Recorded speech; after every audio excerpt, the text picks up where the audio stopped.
What's up guys, Jeff Cavalier, ATHLEAN-X.com. I have an incredibly helpful video for you today because I am standing here next to the skinny guy. Whoa, whoa, whoa. Actually, not as skinny guy. I wouldn't say anywhere near here we go. Skinny All right, Hulk. as I once was. All right, Hulk Here, brother. I got you, Hulk Hogan. Fact is, guys, skinny guy, and speaking from a skinny guy, I grew up my life as a skinny guy. There is something that I think every skinny guy should do every time they train because I think it has so many far-reaching benefits and it's not that hard to do, right? And it's not going to overly stress you to the point where you can't train because of this exercise. What is it? Face pulls. See, I knew he was going to say that. Face pulls is something I've told everybody to do. Yes. And by the way, this isn't just for skinny guys because everybody can benefit from this exercise. Oh, absolutely. The exercise actually is carrying. The carry. Guys, if you incorporate the carry into your training, it doesn't have to be a lot. You're going to see so many benefits from it, and especially helpful for the skinny guys out there that are having a hard time building size. Why? Let's start to go through some of those benefits. Number one, it's really damn versatile. Okay? Absolutely. This is an exercise that you can do with anything. You can do them with kettlebells. You can carry dumbbells. You can carry a trap bar. You can carry a couple plates. Oh, my favorite is carrying small children. The DCF is going to be calling you very soon. The fact is you can carry anything, all right? So you also can do this anywhere. You can do this in the house, you can do this in the gym. If you have a lot of room to walk around, as you see us doing here, you can do laps around the gym. Or if you're limited on space, you can do this in just a line back and forth in your living room. You don't need a lot of area to cover, you just need to be able to do this for time. Now, why is it particularly helpful for the skinny guy? Well, as we know and as we talked about here before, skinnier guys will have one thing in common. They don't have a very muscular frame. They're lacking in stability. They're subject to a lot more of the stress that weights will provide to their body that a guy who has some more meat on his bone or a weight behind his body will be able to handle a lot easier. Though we program squats for beginners, and though we program deadlifts for beginners, and though we want to build that base foundational strength, it's going to be a hell of a lot easier for a beginner, especially a skinny beginner, to handle weight on a deadlift than it would be on putting that weight on their back. 100%. Structurally, even a guy like Jesse here, structurally, he had a hard time initially with the squat. Now doing much better, over 300 pounds. Congratulations. Thank you. You would basically have a lot harder time because structurally your skeleton can't handle that weight on your back. And even when somebody else could. And even when they tell you, just low bar squat, you don't have enough muscle mass to create that shelf. People say put it on the shelf. There has to be a shelf there in the first place to be able to handle that weight. So there are some advantages to not having to bear the weight. A carry is going to allow you to bear some weight, and as you see Jesse doing here with a little bit heavier weight here, you're able to carry and learn how to distribute this weight at the size of your body without having to bear them down through your spine. So that's one of the main things. It allows you to at least start to feel more weight and apply that weight to your body as a weight of the total system without having to bear that through your back. The next thing is crazily important for everybody, especially, again, beginners and skinnier guys, posture benefits. Now, Jesse's somebody that had terrible posture, right? Just like that. We fixed that through a lot of hard work. But this is something that reinforces that, and skinny guys will tend to have very bad posture, right? Because any muscular development they'll have is likely going to be in the front of their body, because maybe in an attempt to try to do something about their skinniness, bench press. Bench, or maybe some push-ups or something like that, and they develop this imbalance between front and back. As you can see here, this is going to demand that you do this out of good posture, especially if you're going to do it properly. The next thing that we're going to talk about is as a conditioning benefit. So now you've always sort of been attached to your 8-pack, as we just discussed in previous videos, Baby Shark.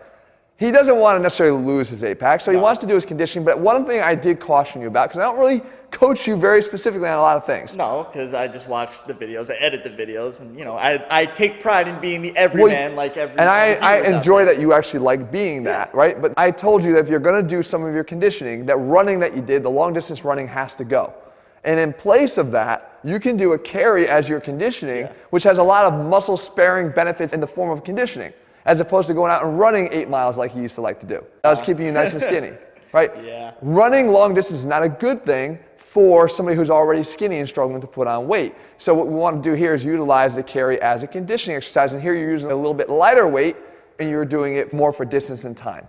Right? As far as you mentioned how you like the feel on your traps, it allows the upper traps to be engaged. This is a great exercise for your upper traps. Again, contributing to posture, but at the same time, you like that overall stretch in the traps. Now guys, this is something that allows you to get that stretch stress on your traps without doing it the wrong way. And we've covered before how when you do something like the rack pull, it's literally pulling your body into a stretch on the traps in the exact wrong position, placing too many other stresses on the shoulder joint itself that you don't want because of the positioning of the dumbbells or the trap bar or even the kettlebells. They're putting your shoulders in a better position to do this right, to get that stress on the traps, but not have to forego that. So let's talk about how you're going to do this right, because I want you to incorporate this again into every single workout, even just a few laps, okay? The first thing you want to make sure is you're not positioning the dumbbells or whatever else you're going to pick up off the ground